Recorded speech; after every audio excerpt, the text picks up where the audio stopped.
Previous year exams का कुछ sentence improvement मैं आपके लिए 5 क्वेश्चंस लेकर के आया हूँ। और याद रखिएगा, सारे वर्ड्स से लेकर के सेंटेंस कंसेप्ट और जितने भी ग्रामर पार्ट्स हैं वो आप लोग को पढ़ा दिया गया है। और याद रखिएगा, ये कुछ PYQS का क्वेश्चंस है जो आपका सेंटेंस इम्प्रूवमेंट पर बेस्ड है। और याद रखिएगा, ओनली 5 क्वेश्चंस है। और यदि मैं इस क्वेश्चंस का अगर कंसेप्ट को यदि हम क्लियर करते हैं तो याद रखिएगा उसको लिखने का प्रयास कीजिएगा, क्योंकि इसमें से बहुत सारे ऐसे रूल्स हैं जो कि एक ट्रिकी है और वह आपके एग्ज़ाम टाइम में। So it's my heartly request कि आप इसे लिखने का प्रयास करेंगे। यदि मैं इसको एक्सप्लेन करता हूँ, यदि मैं रूल को लिखता हूँ तो आप उसको लिखने का प्रयास करेंगे। ओके, चलिए। The workers are awaiting for their pay packet since morning। याद रखिएगा, बहुत ही अच्छा क्वेश्चन है। This is very good question for you. याद रखिएगा, जो वर्ड्स अंडरलाइंड है उसी वर्ड्स को आपको इम्प्रूव करना है। और याद रखिएगा कि आर अवेटिंग फॉर के जगह पर have been awaiting for, are awaiting for, have been awaiting, no improvement. अगर आपको लगता है कि गिवन सेंटेंस हमारा सही है तो याद रखिएगा आपका आंसर हो जाएगा डी। डी इंडिकेट्स कि इसमें सुधारने की कोई ज़रूरत नहीं है। बट यदि आपको लगता है कि इसमें सुधारने की ज़रूरत है, कौन सा पार्ट सुधारना है? Okay, the workers are awaiting for. Excuse me student, that's a very important rule. I am just going to write here and it will benefit you, it will be beneficiary for you। ये आपके लिए बहुत लाभ होगा। याद रखिएगा, the workers के साथ आर लगा हुआ है, इसमें कोई दिक्कत नहीं है। और आर के बाद हमारा सर ये बिफोर है, इसमें भी कोई दिक्कत नहीं है। एक प्रेपोजिशन लगा हुआ है, देयर पे पैकेट सिंस मॉर्निंग। याद रखिएगा, इस सेंटेंस में सर टाइम आ गया। अगर सेंटेंस में टाइम आ गया तो वह टेंस प्रेजेंट परफेक्ट कंटिन्यूअस में जाएगा। और प्रेजेंट परफेक्ट कंटिन्यूअस में जाने का मतलब कि आपका हैव बीन और हैज बीन लाना ज़रूरी है। और you are watching this year are, तो according to time since morning के अकॉर्डिंग तो आर आपका गलत हो गया। इसका मतलब है कि इसे सुधारने की ज़रूरत है। We need to improve it, यानी कि आपका आंसर डी नहीं होगा।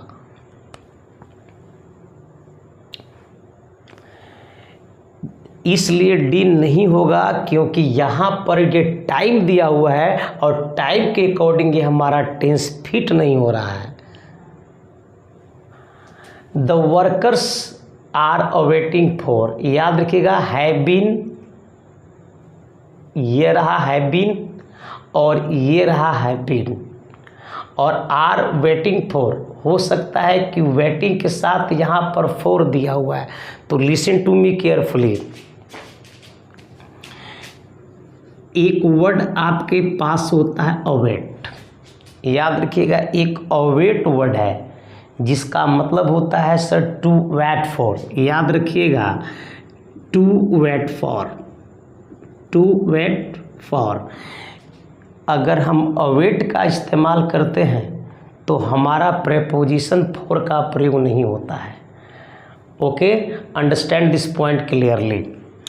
अवेट, अवेट फॉर, ये वर्ड गलत होता है। याद रखिएगा, अवेट के साथ फॉर हमारा गलत होता है। और अगर मैं लिखूं वेट तो वेट के साथ फॉर हमारा सही होता है। याद रखिएगा, this is the very important word for you. अगर अवेट का मतलब होता है टू वेट फॉर, अवेट के साथ यदि फोर हो तो वह गलत है, और वेट के साथ अगर फोर है तो वह आपका सही है। इसलिए यहाँ पर अवेटिंग के साथ फोर ये भी गलत है,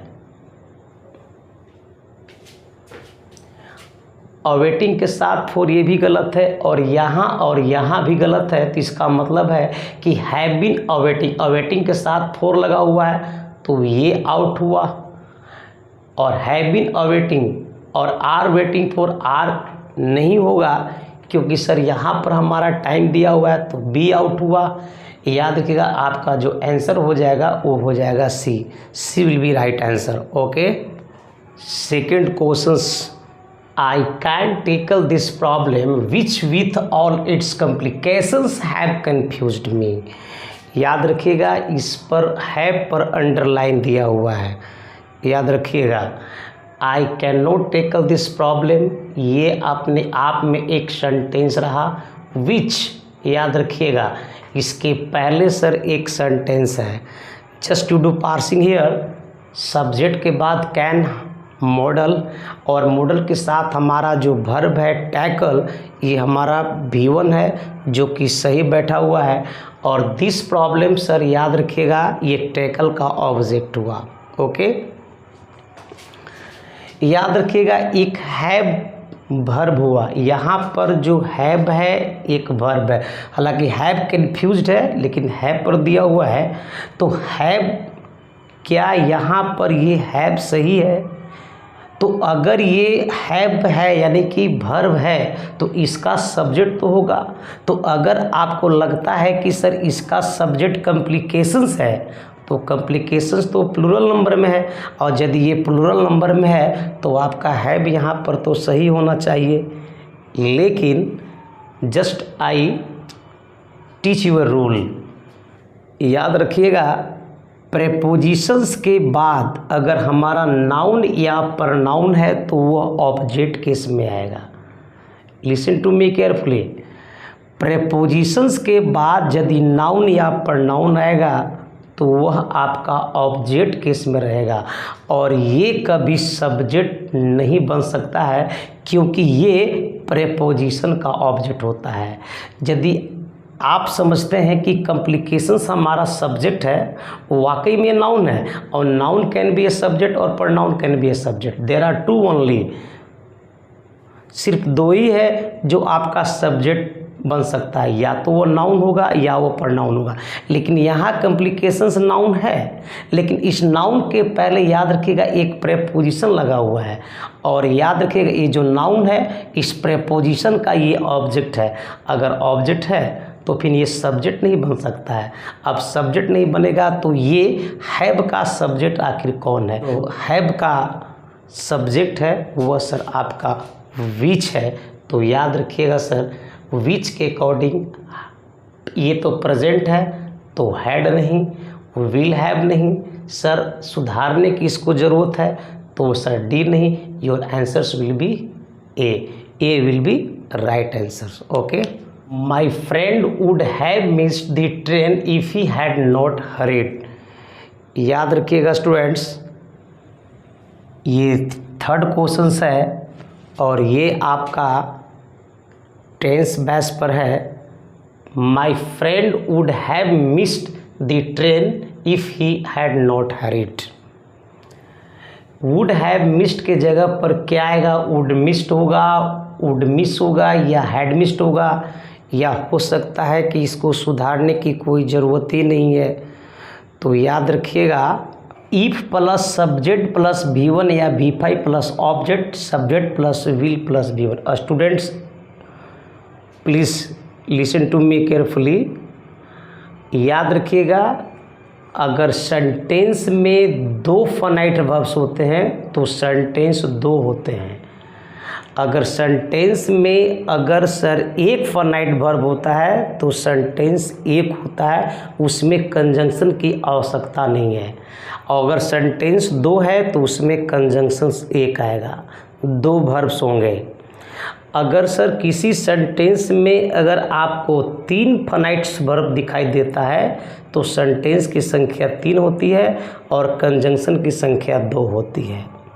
अगर किसी सेंटेंस में 4 फाइनाइट्स वर्ब आपका होता है तो सेंटेंस की संख्या 4 होता है, कंजंक्शंस की संख्या 3 होती है।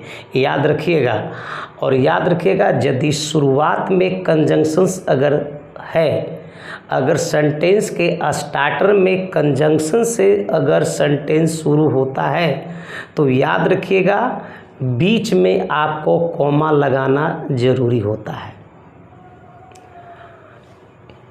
इफ़, याद रखिएगा, इफ़ के बाद यदि सब्जेक्ट है और V1 या V5 है तो याद रखिएगा सब्जेक्ट के बाद विल होता है, और यदि सब्जेक्ट के बाद V2 है तो उसका principal clause would plus V1 होता है, और यदि इफ हैड प्लस V3 होता है तो उसका जो प्रिंसिपल क्लाउज होता है वुड है प्लस V3 होता है। ये आपका यहाँ पर बताया हुआ है। और याद रखिएगा इफ सेंटेंस के शुरुआत में भी आ सकता है और इफ सेंटेंस के बीच में भी रह सकता है। यानी याद रखिए विच sentence tagged with A conjunction that is called subordinate clause. Listen to me. The sentence which tagged with a conjunction that's called subordinate clause, and rest is principal clause. Okay. My friend would have missed the train if he had not. याद रखिएगा if अपने आप में एक conjunction है और इस if के बाद देखिए एक हमारा सब्जेक्ट दिया हुआ है और हैड दिया हुआ है, V3 दिया हुआ है। तो सर याद रखिएगा दिस साइड में देखो सब्जेक्ट है, सब्जेक्ट दिया हुआ है, यानी कि वुड है प्लस V3 होना चाहिए, जो कि सर वहाँ पर दिया हुआ है। इसलिए सेंटेंस आपको सुधारने की कोई ज़रूरत नहीं है, यानी कि जो सेंटेंस दिया हुआ है वो आपका बिल्कुल सही है। वुड मिस्ड नहीं, वुड मिस नहीं और हैड मिस्ड नहीं। आपका आंसर हो जाएगा डी। Okay, no improvement. ये रहा आपका 4th क्वेश्चंस। और याद रखिएगा we have plenty of time isn't it. Sir ये आपका क्वेश्चन टैक्स पर बेस्ट क्वेश्चंस दिया हुआ है, और क्वेश्चन टैक्स मैं आपको बहुत ही बारीकी ढंग से पढ़ाया हूँ।